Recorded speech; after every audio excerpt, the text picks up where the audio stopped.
Hello everyone, welcome to the official channel of Vector Educators. This is Neelam, your mentor for English, and today we are going to discuss the Hindu editorial. So let's get started. And guys, session के and में यहाँ पर हम कुछ error detection के questions भी solve करने वाले हैं. So stay tuned. So the title is Reaping the Whirlwind on Farmer Protest. देखते हैं क्या बोला जा रहा है इस पैसेज में. Farmers need more than verbal assurances on continuance of MSP guaranteed procurement. तो यहाँ पर बोला जा रहा है कि farmers need more than verbal assurances, मतलब कि जस्ट मुंह से ही बोला जा रहा है कि ये कर दिया जाएगा, वो कर दिया जाएगा, लेकिन इसे इनेक्ट करने की, लागू करने की भी जरूरत है. किस चीज पर बात की जा रही है? Continuance of MSP. एमएसपी मतलब होता है minimum price support. And minimum price support ये एक तरीके की प्राइस होती है, मतलब कि जब गवर्नमेंट डायरेक्टली फार्मर्स से उनका प्रोड्यूस या जो भी क्रॉप्स प्रोड्यूस होते हैं उनके फार्म में वो खरीदती है, उसे हम कहते हैं मिनिमम प्राइस सपोर्ट. तो यहाँ पर इसको कंटिन्यू रखने की बात की जा रही है. So let's see. Farmers of India have felt exploited for long. मतलब फार्मर्स, इंडिया के जो फार्मर्स है ये काफी समय से एक्सप्लॉइटेड फील कर रहे हैं. एक्सप्लॉइटेड मतलब क्या होता है? किसी से फायदा उठा लेना या किसी का बेनिफिट उठा लेना, उसे हम कहते हैं एक्सप्लॉइटेशन. तो फार्मर्स एक्सप्लॉइटेड फील कर रहे हैं कि उनका फायदा उठा दिया जाता है, क्योंकि हम लोग मतलब जो भी खाते हैं, जो भी सारी चीजें होती है, सारी कहाँ से आती है? फार्म से ही आते हैं, एंड ये फार्मर्स ही प्रोड्यूस करते हैं. The reforms that the center brought in apparently to make the agriculture sector more efficient and lucrative in the form of three ordinances in June have had the effect of upsetting large section of them further. तो यहाँ पर बोला क्या जा रहा है कि जो भी रिफॉर्म्स, जो भी चेंजेस किसने लाए हैं? सेंटर ने लाए या सेंट्रल गवर्नमेंट ने लाए. Brought in apparently to make agriculture, apparently मतलब सीमिंगली या क्लियरली, जो सभी को दिखाई दे रहा है. किस लिए लाए हैं? एग्रीकल्चर सेक्टर को और ज्यादा एफिशिएंट, अच्छा बनाने के लिए, एंड लिक्विडिटी मतलब प्रॉफिटेबल बनाने के लिए, कि एग्रीकल्चर में या फार्मर्स को और ज्यादा प्रॉफिट हो. किस तरीके से लाया गया है? ये जो रिफॉर्म्स लाए हैं in the form of three ordinance के रूप में लाए गए हैं जून में. Have had the effect of upsetting large section. And इस वजह से ये जो भी रिफॉर्म्स लाए गए हैं थ्री ऑर्डिनेंस के रूप में, ये काफी अपसेटिंग रहे हैं लार्ज सेक्शन ऑफ फार्मर्स के लिए. अब देखते हैं क्यों है, क्यों ऐसा हुआ है. Parliament passed them into acts in September. ये जून में लाए गए एंड पार्लियामेंट ने उन्हें पास कब किया? एक्ट में कब पास किया? लागू कब किया? सितंबर में. More than 500 farmers unions are now on the path of agitation. And ये मोर देन 500 से ज्यादा फार्मर अभी एजिटेशन कर रहे हैं, मतलब एजिटेशन की पास पे, मतलब कि काफी स्ट्रेस्ड या एंजाइटी हो रही है उन्हें. Thousands of farmers from neighboring states stopped by police on their way to Delhi. And thousands of farmers को पुलिस ने वहां पर रोक दिया जब वो दिल्ली के लिए जा रहे थे. Are camping at several points. And several points पर वो कैंपिंग कर रहे हैं, अपने कैंप लगाए हुए हैं around the national capital. They have refuse to move to a designated site. And उन्होंने रिफ्यूज कर देना है कि जो डेजिग्नेटेड साइट थी जहां पर उन्हें जाना था वहां पर वो नहीं जा रहे. A condition set by centre's for talk. मतलब उन्होंने बोला है कि नहीं, एक कंडीशन है हमारी कि हमें सेंटर से बात करना है. इस तरीके से the centre has aggravated its original mistake. And centre ने क्या किया है कि उसकी जो ओरिजिनल मिस्टेक थी उसे और एग्रावेट कर दिया है, मतलब कि और ज्यादा बढ़ा दिया है. कैसे? ऑफ रशिंग, मतलब कैसे? Of rushing through this laws without wide consultation and political consensus by taking a condescending attitude towards critics. मतलब कैसे बढ़ाया है कि इन लॉस को काफी रश, मतलब जल्दबाजी में कर दिया. एंड कैसे किया है? Without consultation of and political consensus. बिना पॉलिटिकल कंसेंसस के, कंसेंसस मतलब क्या होता है? जब एक ही चीज पे सभी लोग सहमत होते हैं. सो बिना पॉलिटिकल सहमति के एंड कंसल्टेशन के बहुत ज्यादा जल्दी में, जल्दबाजी में ये सारी चीजें कर दी गई है. By taking a condescending attitude. Condescending attitude का मतलब यहाँ पर होता है ऐसा एटीट्यूड जो खुद को सुपीरियर बताए कि यस हम सुपीरियर है, हम हायर, मतलब हम कुछ भी डिसीजन ले सकते हैं. इस तरीके का एटीट्यूड दिखाया है. क्रिटिक्स मतलब जो भी प्रॉब्लम चल रहा है उसके लिए. Prime Minister Narendra Modi said on Sunday that farmers stood to benefit from a new measures. And Narendra Modi ji ने क्या कहा है कि फार्मर्स जो ये खड़े हुए हैं या जो भी ये सारी चीजें कर रहे हैं वो किस लिए कर रहे हैं, ताकि उन्हें बेनिफिट मिले न्यू मेजर्स से, या जो भी लॉज है या जो भी ऑर्डिनेंस पास हुए हैं उनसे.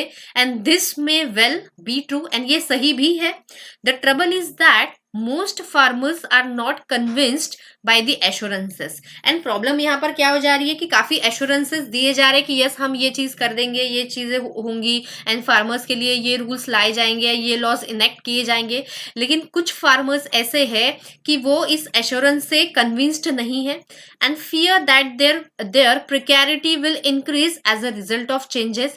एंड एज अ रिजल्ट, और जो भी चेंजेस होंगे उस वजह से उनकी जो प्रिकैरिटी होगी वो क्या होगी, इंक्रीज होगी. प्रिकैरिटी मतलब कह सकते हैं एक तरीके की insecurity, and it is related to employment से रिलेटेड जो इनसिक्योरिटी होती है उसे हम प्रिकैरिटी कहते हैं. एंड फार्मर्स का जो एम्प्लॉयमेंट होता है, मतलब कि फार्मर्स का जो भी जहां से उन्हें पैसा आता है तो वो सब फार्म से ही आता है, जो भी उनका प्रोड्यूस आता है उसी से. So will increase as a result of the changes. Farmer leaders have pointed out that the center has refused to address there specific concern. And farmer के जो भी लीडर्स है उन्होंने कहा है कि जो सेंटर ने रेफ्यूज कर दिया है उनके जो भी स्पेसिफिक कंसर्न्स है उन्हें एड्रेस करने के लिए, उन्हें सॉल्व, या उन्होंने मतलब जो सेंटर ने बिल्कुल मना ही कर दिया, रेफ्यूज कर दिया है कि जो भी उनके फार्मर्स के प्रॉब्लम है वो सुनने से. Their specific concern regarding the new laws के रिगार्डिंग जितने भी कंसर्न्स है, जितने भी प्रॉब्लम है, जितनी भी इनसिक्योरिटीज है, ये सुनने से सेंटर ने बिल्कुल रेफ्यूज कर दिया है, बिल्कुल यहाँ पर इनकार मना कर दिया है. Which they are concern will render them helpless in the face of exploitative market forces. And जिसके वजह से उन्हें लग रहा है, उन्हें चिंता हो रही है कि they will मतलब वो कैसे हो जाएंगे, बिल्कुल हेल्पलेस हो जाएंगे, उनके पास और कोई रास्ता नहीं होगा in the face of exploitative market forces. And exploitative market forces मतलब जो उनका exploitation कर रही है, जस्ट उनका यूज कर रही है ऐसे तरीके की फोर्सेस से.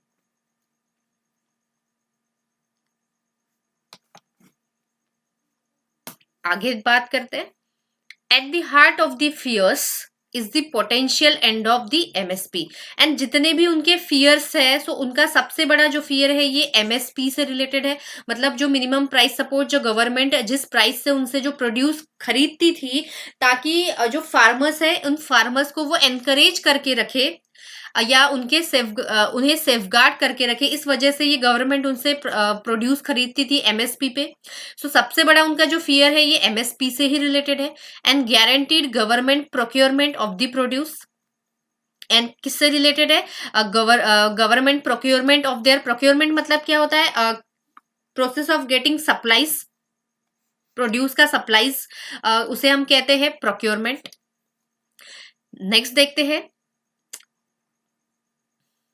The new legal architecture allows farmers more choices in selling their produce. So यहाँ पर ये जो न्यू लीगल आर्किटेक्चर जो बना हुआ है उसमें ऐसा होता है कि फार्मर्स उनके पास ज्यादा चॉइसेस होती है अपने, मतलब वो प्रोड्यूस सेल करने के लिए उनके पास बहुत सारी चॉइसेस है. इन थियोरी में अगर बात की जाए, and creates a national market for their produce. And उनके प्रोड्यूस के लिए नेशनल मार्केट भी क्रिएट करती है. आगे बोला जा रहा है the end of a monopoly market. Monopoly मतलब क्या होता है, सिंगल सेलर जहां पर होता है. मोनोपोली मार्केट मतलब ऐसा मार्केट जहां पर एक ही सिंगल सेलर है या एक ही सेलर का राज होता है, उसे मोनोपोली मार्केट कहते हैं. Could theoretically lead to more efficiency. And यहाँ पर बोला जा रहा है कि जो मोनोपोली मार्केट एंड हो रहा है जिसके वजह से लीड टू मोर एफिशिएंसी तो बढ़ जाएगी, but procurement at MSP has been the backbones of India's food security edifice. लेकिन यहाँ बोला जा रहा है कि जो एमएसपी का जो प्रोक्योरमेंट था वो बैकबोन था इंडिया के फूड सिक्योरिटी एडिफिस का. एंड यहाँ पर अगर बात करें इस वर्ड एडिफिस, सो एडिफिस मतलब होता है हम इसे सिंपल लैंग्वेज में कह सकते हैं सिस्टम या policy. So India Food Security Edifice sorry हाँ, एमएसपी जो था ये बैकबोन था किसका, इंडिया फूड सिक्योरिटी एडिफिस का. आगे बात करें, if the new laws lead to dismantling of the MSP. And new जो लॉ बनाया है वो अगर एमएसपी को डिसमेंटल करता है, डिसमेंटल मतलब क्या होता है, if you dismantle a machine means आप उसके जितने भी पार्ट्स है उस पार्ट्स को आप क्या कर देते हो, सेपरेट कर देते हो। सो अगर एमएसपी, अगर new laws lead to dismantling and ये एमएसपी को अगर क्या कर देता है, ब्रेक कर देता है, and the Mandi system, the farmers fear that they will have little leeway in contracts with private buyers। and उन्हें मतलब फार्मर्स को डर लग रहा है कि अगर ये इस एमएसपी को चेंज कर दिया गया या डिसमेंटल कर दिया गया एंड मंडी सिस्टम जो होता है, मंडी में जाकर जो बेचते हैं, इस सिस्टम को अगर हिला दिया गया, चेंज कर दिया गया, the farmer fear that they will have little leeway, that they will have little leeway. Leeway मतलब हिंदी में कह सकते हैं हम फ्रीडम, या इसे हम कह सकते हैं scope, scope in contracts with the private buyers. There are loophole in the existing systems. Loophole मतलब बात करें तो हिंदी में क्लियरली इसे बोला जाता है कमियां। एंड न्यू जो एग्जिस्टिंग जो सिस्टम है, मतलब अभी जो सिस्टम चल रहा है उसमें काफी लूप होल्स है, काफी कमियां हैं। And the case for reforms is strong. And जो रिफॉर्म्स के लिए जो केस है, मतलब कि जो फार्मर्स बोल रहे हैं कि नहीं रिफॉर्म्स मतलब चेंजेस करने चाहिए, ये काफी स्ट्रॉन्ग है। But rail roading a raft of measures can not be a way forward. And यहाँ पर राफ्ट मतलब होता है, रेल रोड मतलब होता है कि अगर रेल रोडिंग का एक्चुअल मीनिंग होता है कि हम रेलवे पे अगर काम करते हैं, रेलवेज में या रेलवे में ट्रैवल करते हैं, इसे रेल रोडिंग। पर यहाँ पर जो यहाँ पर इसका जो मीनिंग होगा ये होगा वर्क करना। Raft of measure, raft of मतलब क्या होता है, नंबर ऑफ मेजर्स, मतलब बहुत सारी चीजों पे काम करना। ये can not be a way forward, लेकिन ये नहीं हो सकता है। If the centre is open to legislating a guarantee of procurement. लेकिन अगर सेंटर ओपन है किस लिए, टू लेजिस्लेट मतलब क्या होता है, किसी लॉ को इनेक्ट करना, लागू करना। A guarantee of procurement at MSP, अगर सेंटर राजी हो जाए या शुरू कर दे इस चीज को, प्रोक्योरमेंट ऑफ एमएसपी को गारंटी दे दे कि यस हम लोग एमएसपी पे ही सारी काम करेंगे। farmers could be convinced to accept the new laws। and farmers यहाँ पर क्या हो जाएंगे, convinced हो जाएंगे कि yes we will accept the new laws। agitating farmers are also pressing for the withdrawal of the proposal electricity। so यहाँ पर बोला जा रहा है कि जो एजिटेटिंग फार्मर्स है, ऐसे फार्मर्स जो एजिटेट कर रहे हैं। एंड यहाँ पर अभी मैंने आपसे बताया था कि एजिटेशन का मीनिंग क्या होता है। किसी को एजिटेट करना मतलब कि बहुत ज्यादा एंजाइटी फील होना। एजिटेट मतलब एंजाइटी या डिस्ट्रेसिंग फार्मर्स जो होते हैं are also pressing for withdrawal of the proposed electricity amendment bill 2000। And ये कह रहे हैं कि और also pressing for the withdrawal, ये कह रहे हैं कि हमें जो प्रपोज्ड इलेक्ट्रिसिटी अमेंडमेंट बिल है इसे भी विथड्रॉल करना है। Fearing it will and subsidised electricity, क्योंकि उन्हें डर है कि इसके वजह से, इस बिल के वजह से सब्सिडाइज्ड इलेक्ट्रिसिटी जो उन्हें मिलती है वो भी बंद हो जाएगी। While market factors must be taken into consideration, लेकिन बोला जा रहा है कि मार्केट फैक्टर्स को भी कंसिडर किया जाना चाहिए, उनके बारे में भी यहाँ पर सोचा जाना चाहिए। Any countries agriculture sector must find an equilibrium of interest, मतलब यहाँ बोला जा रहा है कि किसी भी कंट्री के एग्रीकल्चर सेक्टर ने मस्ट फाइंड इक्विलिब्रियम। एंड इसका मतलब होता है बैलेंस या stability of the interest of producers and consumers, मतलब दोनों के इंटरेस्ट का यहाँ पर ध्यान रखना चाहिए कि प्रोड्यूसर क्या चाहता है एंड कंज्यूमर भी क्या चाहता है। And account for uneven environmental factors across different regions. And account for मतलब होता है रेस्पॉन्सिबल। एंड ये जो है इन इवन एनवायरमेंटल फैक्टर्स है, इनके बारे में भी उन्हें ध्यान रखना चाहिए, इस तरीके की बात की जा रही है। The apprehension of the farmers are not unfounded. Apprehension मतलब होता है फियर या एंजाइटी, जो डर है फार्मर्स के वो आर नॉट अनफाउंडेड। अनफाउंडेड मतलब होता है ग्राउंडलेस नहीं है, बेसलेस नहीं है, मतलब कोई ना कोई बात है कि जो भी उनके फियर है उसमें कोई ना कोई रीजन है उसका, वो ऐसे ही नहीं है, ग्राउंडलेस नहीं है बिल्कुल भी। आगे बोला जा रहा है the onus is on the government to win their confidence, and जो ओनस है, जो रेस्पॉन्सिबिलिटी है, ये गवर्नमेंट पे है ताकि उनका कॉन्फिडेंस विन करे फार्मर्स का, उन्हें अपने कॉन्फिडेंस मिले.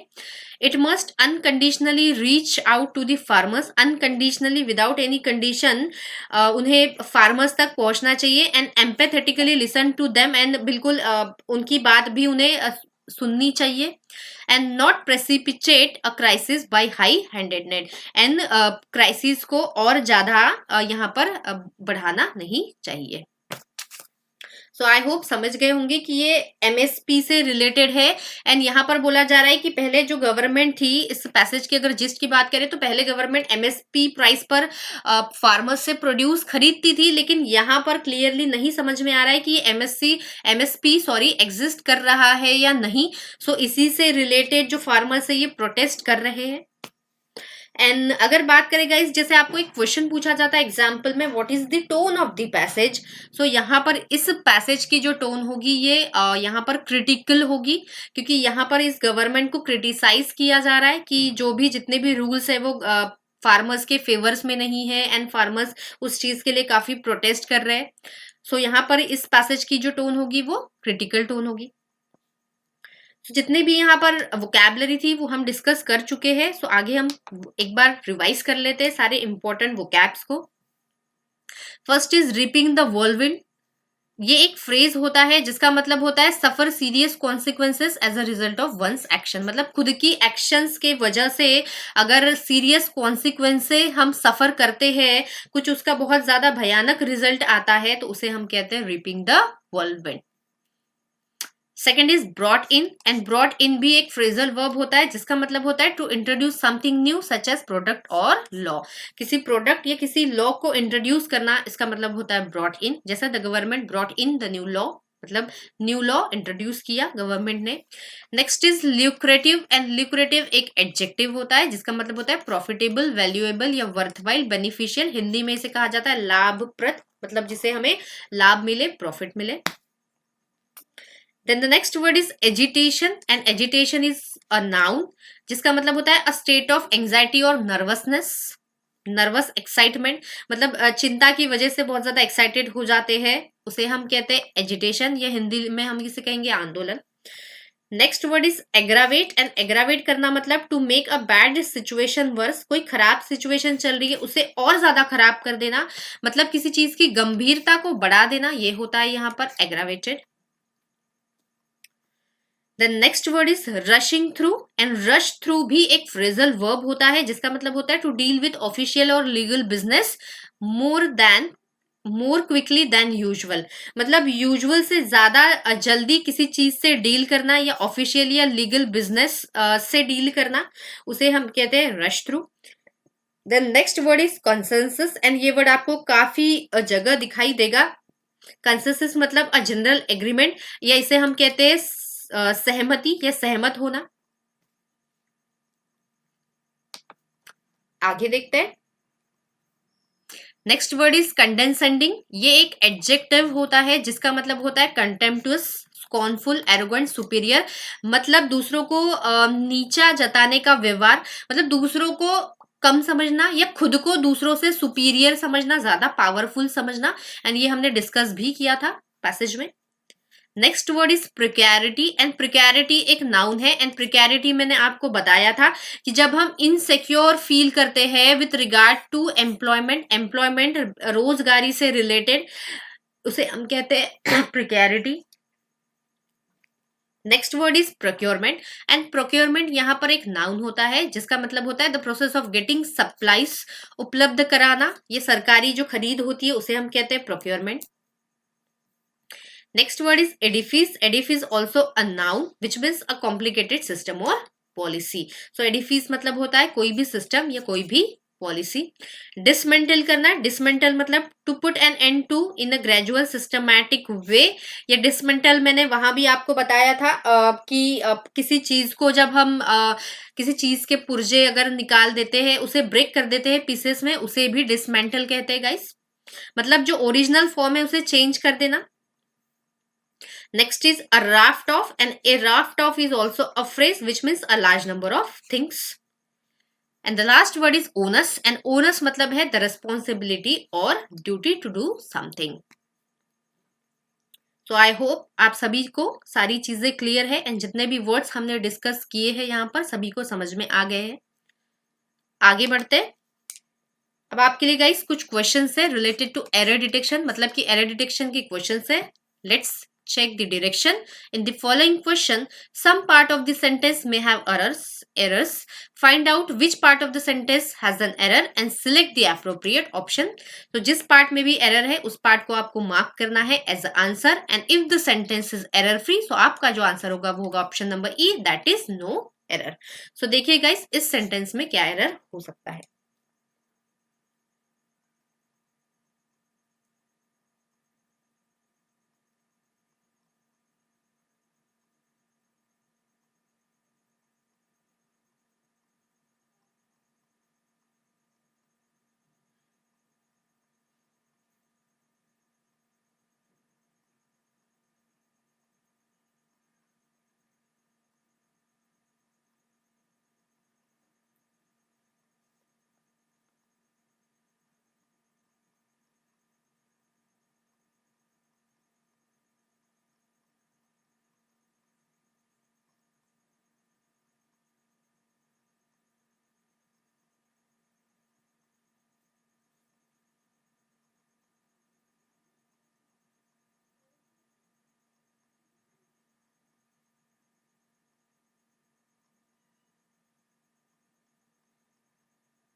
So let's check, guys. The government has decided to step in its diplomatic campaign to hold Pakistan accountable.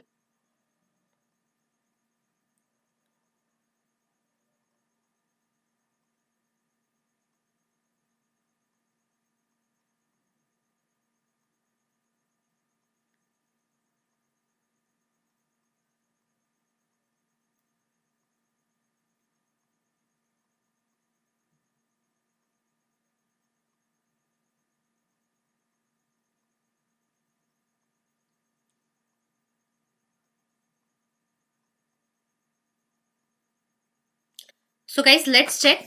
The government has decided to step in its diplomatic campaign to hold Pakistan accountable. So यहाँ पर check करते हैं. The government बिल्कुल सही है यहाँ पर. The government yes has decided to step in and यहाँ पर step in का मतलब होता है intervene करना. इंटरविन करना या किसी सिचुएशन में, डिफिकल्ट सिचुएशन में इन्वॉल्व हो जाना, इसे हम कहते हैं स्टेप इन. सो यहाँ पर ये एक फ्रेजल वर्ब है. Has decided to step in its diplomatic campaign. So campaign को स्टेप इन तो नहीं होगा, कैंपेन में नहीं बोला जा रहा है. स्टेप इन मतलब खुद के ही कैंपेन में कैसा कोई इन्वॉल्व होगा या यहाँ पर इंटरवीन करेगा. सो यहाँ पर ये फ्रेजल वर्ब बिल्कुल गलत है. यहाँ पर जो फ्रेजल वर्ब होना चाहिए वो होगा स्टेप अप. स्टेप अप मतलब होता है किसी चीज को और ज्यादा ऑगमेंट कर देना या किसी चीज को और ज्यादा बढ़ा देना. सो यहाँ पर स्टेप इन नहीं, यहाँ पर जो फ्रेजल वर्ब सही होगा वो होगा step up. Step up its diplomatic campaign to hold Pakistan accountable. So error is in the part B. Next question देखते हैं.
So let's check, guys. The first imperative is to के साथ विवन बिल्कुल सही है. एंड फर्स्ट यहाँ पर ये एक ऑर्डिनल एडजेक्टिव है एंड इसके पहले हमेशा द का यूज किया जाता है जो ऑर्डर बताते हैं फर्स्ट सेकंड थर्ड फोर्थ. सो यहाँ पर इसके पहले द भी बिल्कुल सही है एंड टू के साथ विवन भी बिल्कुल सही है. The first imperative is to ensure, क्या ensure, that the full implications of किसके of the abort attack and what could have occurred are understood worldwide. So यहाँ बात की जा रही है इम्प्लीकेशन एंड किसके, ऐसा अटैक जो अबॉर्ट हो चुका है. अबॉर्ट मतलब जो स्टॉप हो चुका है, रुक चुका है. अब अगर बात करें यहाँ पर attack and attack as a action बात की जा रही है, क्योंकि अटैक एक वर्ब भी होता है लेकिन यहाँ पर एज एन एक्शन बात की जा रही है. सो यहाँ पर ये जो अटैक है ये नाउन की तरह काम कर रहा है एंड नाउन के पहले जो भी वर्ड आता है वो हमेशा एडजेक्टिव होता है. एंड यहाँ पर ये अबॉट मतलब एक वर्ब है एंड नाउन के पहले कभी भी ये वर्ब नहीं आएगा. यहाँ पर हमें एडजेक्टिव फॉर्म चाहिए क्योंकि नाउन के पहले हमेशा एडजेक्टिव आएगा. तो इस अबॉट का अगर एडजेक्टिव फॉर्म बनाए तो यहाँ पर ये हो जाएगा अबॉटेड. तो यहाँ पर अबॉट नहीं, क्योंकि अबॉट एक वर्ब है एंड नाउन के पहले कभी भी वर्ब नहीं, क्योंकि हमेशा एडजेक्टिव ही आना चाहिए. सो यहाँ अबॉट नहीं, क्या होगा, अब aborted attack. So part C is erroneous. Next question देखते हैं.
So let's check, guys.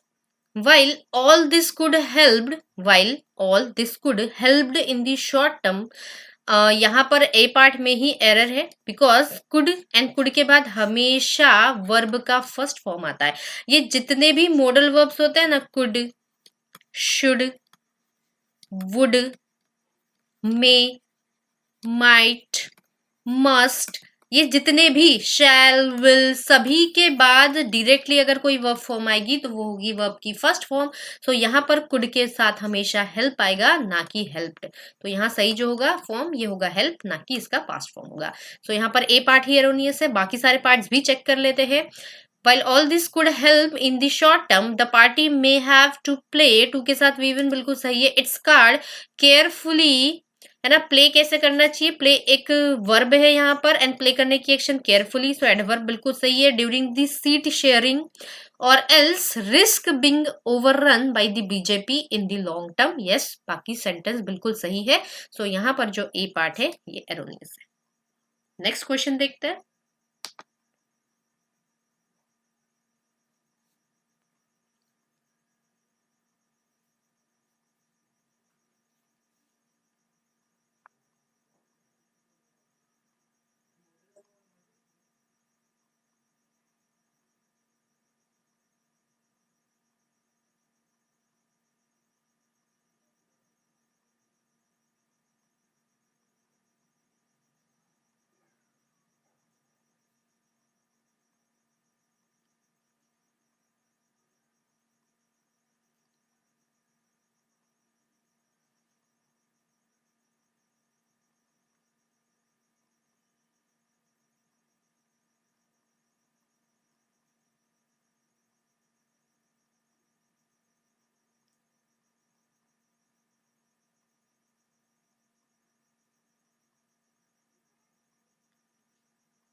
So guys, let's check the AIADMK. ये AIADMK क्या है? एक पॉलिटिकल पार्टी है, शायद तमिलनाडु की है। मेरा जीएस उतना अच्छा नहीं है, जीए। AIADMK एक पॉलिटिकल पार्टी है, इतना मुझे पता है, शायद तमिलनाडु की है। सो ये एक सिंगल पार्टी है, एंड जब नाउन सिंगुलर, एंड यहाँ पर बात इस पार्टी की जा रही है, मतलब कि ये हमारा सब्जेक्ट है। सो सब्जेक्ट के आगे जो वर्ब होगी ये सब्जेक्ट के अकॉर्डिंग ही होनी चाहिए। So AIADMK seem to be banking, and ये एक सिंगुलर सब्जेक्ट है क्योंकि ये एक सिंगल पार्टी है। सो यहाँ पे जो वर्ब आएगी ये भी सिंगुलर होगी। सो यहाँ सीम नहीं सीम्स होगा, है ना। The AIADMK seems to be banking on the BJP heads as a dominant party at the centre and hoping that the wide appeal of PM Narendra Modi will extend to Tamil Nadu. Yes, Tamil Nadu से ही related है. So यहाँ पर जो सही answer होगा वो होगा option number A, because verb should agree with the subject.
So let's discuss, guys. The AIADMK cannot afford to be seen as anything but the dominance partner in the alliance. So यहाँ पर देखते हैं the AIADMK cannot बिल्कुल सही है, afford भी यहाँ पर सही है, to be seen as anything but the dominance partner in the alliance. अगर बात करें पार्टनर, सो पार्टनर एक नाउन है, एंड अभी मैंने आपसे कहा था कि नाउन के पहले जो भी वर्ड आएगा वो एडजेक्टिव होना चाहिए, एंड ये डोमिनेंस अगेन एक नाउन है, सॉरी ये एक नाउन है, एंड नाउन के पहले कभी भी नाउन नहीं होगा, एक एडजेक्टिव होगा. सो इस नाउन का जो एडजेक्टिव फॉर्म हो जाएगा वो होगा डोमिनेंट. सो कैसा partner? Dominant partner in the alliance. So option C is erroneous. Next question देखते हैं.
So let's check, guys.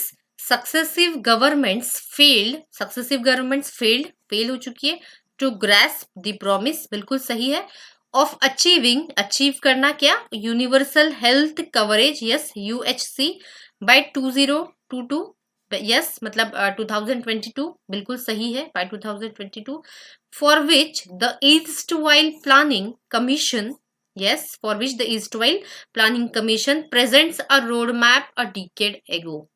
तो अगर बात करेंगे अ डिकेड एगो की बात की जा रही है, एंड इस एगो वर्ड से समझ में आ रहा है कि जो सेंटेंस होगा ये सेंटेंस सिंपल पास्ट में होगा, एंड सिंपल पास्ट में हमेशा वर्ब की सेकेंड फॉर्म आती है, ना कि वर्ब की फर्स्ट फॉर्म। तो यहाँ पर ये एरर है, यहाँ पर प्रेजेंट्स नहीं होगा, यहाँ पर हो जाएगा presented.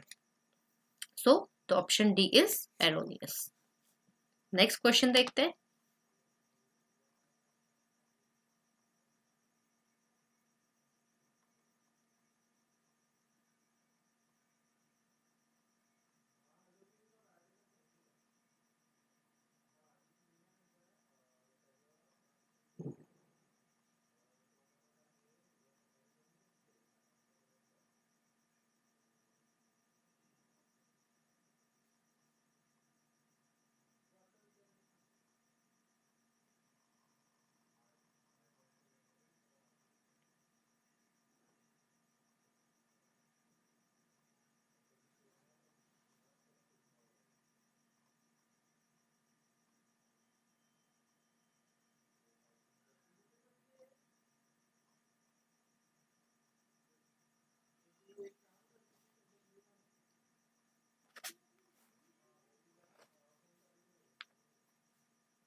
So let's check guys. In short, there is still time to be reliably sure. कैसे श्योर होना है? रिलायबली, यस बिल्कुल सही है यहाँ पर।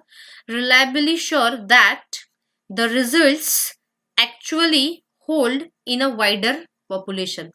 यहाँ पर बात की जा रही कि रिजल्ट्स एक्चुअली होल्ड मतलब क्या होता है? किसी चीज को पकड़ना। तो यहाँ पर ये होल्ड नहीं होगा, यहाँ पर एक फ्रेजल वर्ब आएगा होल्ड अप। होल्ड अप मतलब होता है किसी चीज को गिरने से रोकना या किसी चीज को सपोर्ट करना। तो यहाँ पर एक फ्रेजल वर्ब आना चाहिए होल्ड अप, ना कि यहाँ पर होल्ड वर्ड आएगा। तो यहाँ पर जो एरर होगा ये ऑप्शन नंबर डी में होगा। नेक्स्ट क्वेश्चन देखते हैं।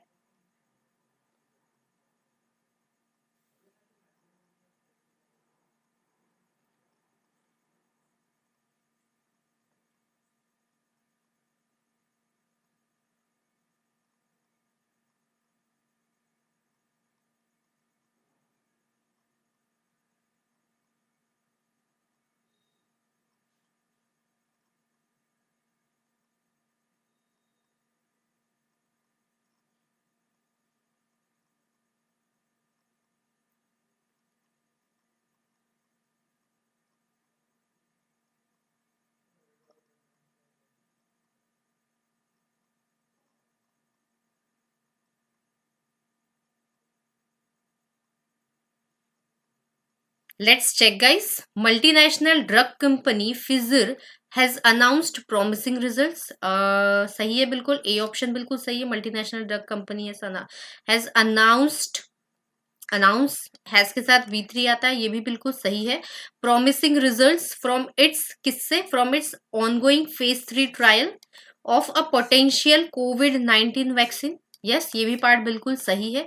सो यहाँ पर इस सेंटेंस में कोई भी एरर नहीं है, मतलब this sentence is completely error free. So यहाँ पर जो सही ऑप्शन होगा वो ऑप्शन नंबर 3।